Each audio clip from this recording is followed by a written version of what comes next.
তো এইভাবে কফে হালকাভাবে চাপ দিতে হবে। তো দেখতে পাচ্ছেন স্ক্রিনটি কিন্তু 100% প্রপারলি ঠিক আছে। আসসালামু আলাইকুম সবাইকে।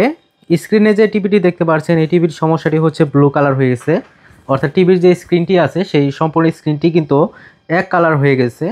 তো এই ক্ষেত্রে কিন্তু টিভির যে মেন প্রবলেমটি সেটি হচ্ছে ডিসপ্লে সমস্যা। তো এটিও কিন্তু রিপেয়ার করা সম্ভব।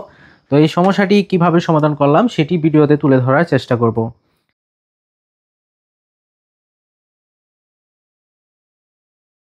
আমরা টিভির ব্যাক পার্ট অংশটি খুলে নিয়েছি। এখন যে আমাদের প্রয়োজনীয় ভোল্টেজ আছে বিজিএল, বিজিএইচ, এবিডিডি, এই ভোল্টেজগুলো এখন আমরা চেক দিব।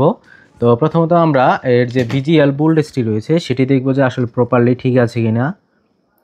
তো মিটারে দেখতে পাচ্ছেন এখানে কিন্তু 6 ভোল্ট রয়েছে। আমরা যদি এখন বিজিএইচ ভোল্টেজটা দেখি, এখানে হচ্ছে বিজিএইচ ভোল্টেজ। তো দেখতে পাচ্ছেন বিজিএইচ 33 ভোল্টও কিন্তু আমাদের প্রেজেন্ট আছে। তো আমাদের বিজিএল এবং বিজিএইচ ঠিক আছে, তো অন্যান্য ভোল্টেজগুলো আশা করা যায় ঠিক আছে। তো এই সমস্যা হলে এখন আমি যে কাজটি করবো সেটি হচ্ছে প্রথমে আমরা এই কফটি একটু নাড়াচাড়া দিয়ে দেখবো যে আসলে ছবিটা ঠিক হয় কি না। বোঝার জন্য আমরা এখানে ছবি দিয়ে নিয়েছি। তো এইভাবে কফে হালকাভাবে চাপ দিতে হবে। তো এখানে কিন্তু কোনো রেজাল্ট পাওয়া যাচ্ছে না, অর্থাৎ এখানে কিন্তু কোনো কফে ইস্যু নেই।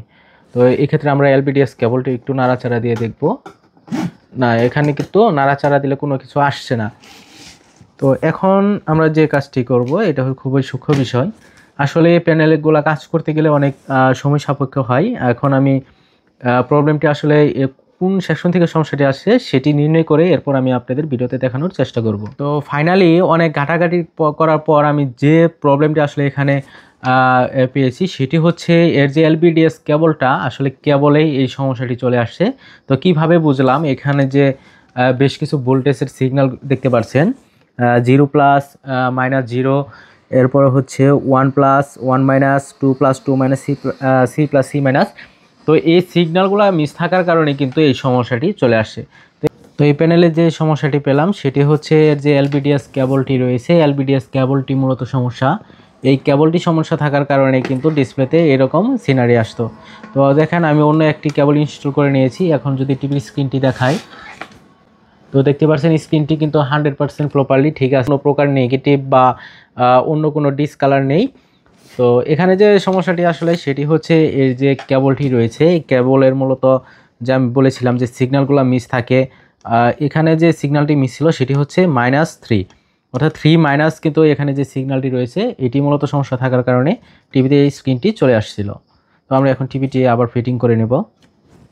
তো এখন দেখতে পাচ্ছেন টিভির স্ক্রিনটি কিন্তু 100% ঠিক হয়ে গেছে। তো এখন কিন্তু স্ক্রিনে কোনো প্রকার নেগেটিভ নেই। তো আপনারা যদি আপনাদের টিভি রিপেয়ার করতে চান, আপনাদের টিভির কী সমস্যা সেটি আমার ইনবক্সে বলতে পারেন। তা আমি আপনাদের সঠিক পরামর্শ দেওয়ার চেষ্টা করব। এবং কে কোথা থেকে আমার ভিডিওটি দেখছেন তা অবশ্যই কমেন্টে জানাবেন। সকলকে ধন্যবাদ। আসসালামু আলাইকুম।